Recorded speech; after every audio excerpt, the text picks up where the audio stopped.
By chance, I witnessed the arrival of the 3 American women. I'd been reading in my garden for a couple of hours, taking a few notes and making black dots in the margins, a way to locate interesting sentences later without defacing the book. Around 4:30 on these early darkening days, some impulse toward dinner quickens, and I began to consider the veal chops in the fridge, and to think of cutting a bunch of the chard still rampaging through the orto.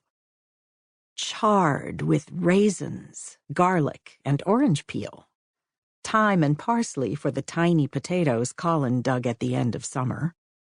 Since the nights were turning chilly, I put down my book, grabbed the wood carrier from the house, and walked out to the shed to fetch olive tree prunings for the fireplace grill. Yet another escape. I am putting off writing about Margaret, my difficult and rigorous friend, whose writing I admired. Oh, still admire. But this project feels more like trying to strike mildewed matches. I keep rereading instead of writing. I've read her Stairs to Palazzo del Drago a dozen times. A book can be a portal. Each one I've written firmly sealed off one nautiline chamber. Is nautiline a word, meaning pertaining to a nautilus? And then opened into the next habitable space. Always before, my subjects chose me. I'm the happy follower of fleeting images that race ahead, sometimes just out of sight, of lines that U-turn and break like the downside of heartbeats. Isn't boustrophedon the ongoing form of writing that mimics the turns an ox makes when plowing a field? At times, writing conflagrates, a vacant lot fire started by bad boys. That's when I'm elated. But this time, I chose my friend as the subject. I feel as I did in college, slugging out a research paper on the concept of time in T.S. Eliot's 4 quartets.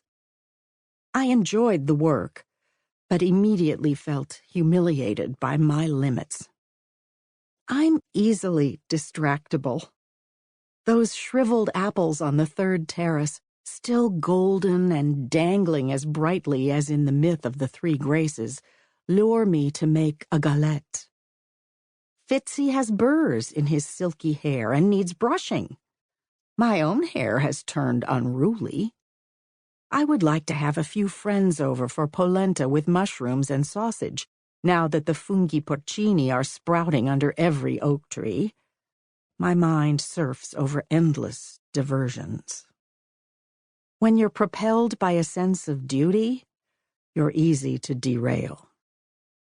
As I picked dried branches from the woodpile, I looked down from the upper olive terrace as Johnny, the local driver, turned sharply into the long drive of the Malpiede place across the road, his white van crackling over dry stubble. Malpiedi, bad feet. I've always loved the Italian names that remind me of ones my friends and I adopted when we played wild Indians in the vacant lot by my family's house in Coral Gables. Wandering Bear, Deer Heart, Straight Arrow.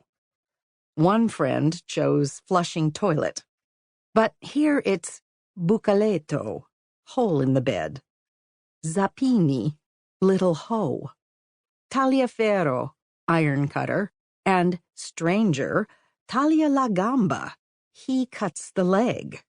Maybe a butcher specializing in leg of lamb? Cipollini, Little Onion, Taglia Sopra, Cut Above. Bellocchio, Beautiful Eye.